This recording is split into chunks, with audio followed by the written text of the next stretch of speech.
Heather thinks about software. Heather thinks about copyright. This week, one of the biggest memes of all time was created when Donald Trump's mugshot in the Georgia racketeering case was released. Merchandisers immediately started selling swag featuring the mugshot to hungry buyers on both sides of the aisle.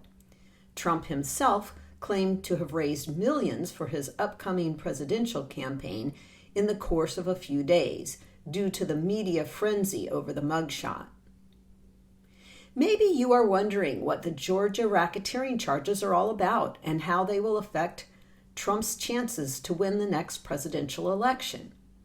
Well, enjoy the echo chamber, my dear viewer, because there are plenty of people who will talk to you about that, and I would not dare to compete with them. But when I saw that photo, my immediate question, of course, was, is this photo in the public domain?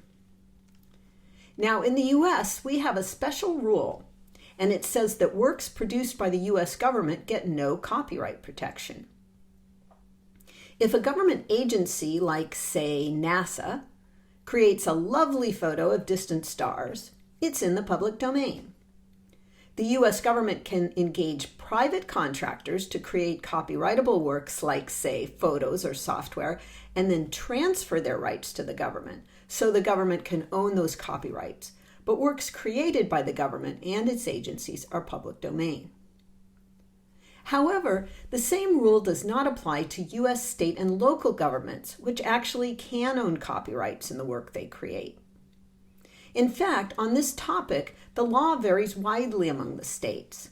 California mostly doesn't allow it, and New York mostly does. Some states have no clear rule, and for local governments, the rules are even less clear. Trump's mugshot is all over the web now. You can see the logo of the Fulton County Sheriff's Office, but there is no copyright notice. Now, a sheriff, in case you don't remember your high school civics class, is a county law enforcement officer. Sheriffs usually help enforce state laws, but their authority can vary a lot from state to state. In any case, they are county officials. So theoretically, any copyrightable work they create would belong to the county that employs them.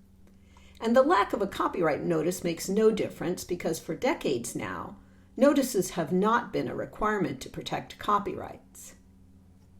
In practice, mugshots are treated as if they are in the public domain, regardless of whether their copyright status is clear.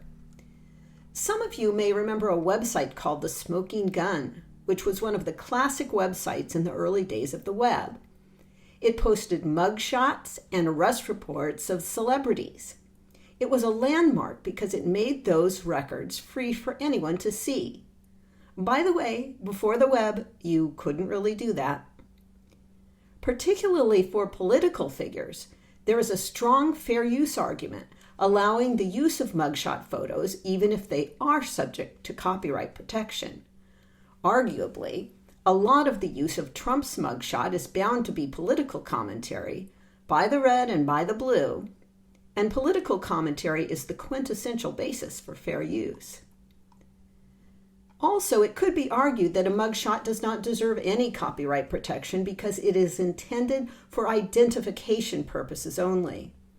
Actually, the reason no mugshot of Trump was taken in his previous arrest was that, well, everyone already knew who he was. Copyright only protects expression, not facts. So although photos clearly enjoy copyright protection as a general class, photos that are purely of a factual nature might not. In the early days of photography, some people argued that photos should not have any copyright protection because they were mechanically created. But in the end, the photographers won that argument, and photos are considered copyrightable because the photographer engages in expression when setting up the photo and pressing the shutter button. Well, at least most of the time. In any case, whatever county employee snapped that photo certainly created something memorable. Did it matter when the shutter clicked? Trump might have practiced posing for that picture. He is a politician after all. And what about publicity rights? Even if the photo is public domain under copyright, anyone using it for commercial purposes would be trading on Trump's reputation, and that could violate his publicity rights. The law on publicity rights for the different U.S. states is a patchwork of inconsistent rules. And fair use is a copyright doctrine and not, strictly speaking, a defense to publicity rights claims, even though free speech might be. There is a history of public figures successfully suing people for creating swag using their images.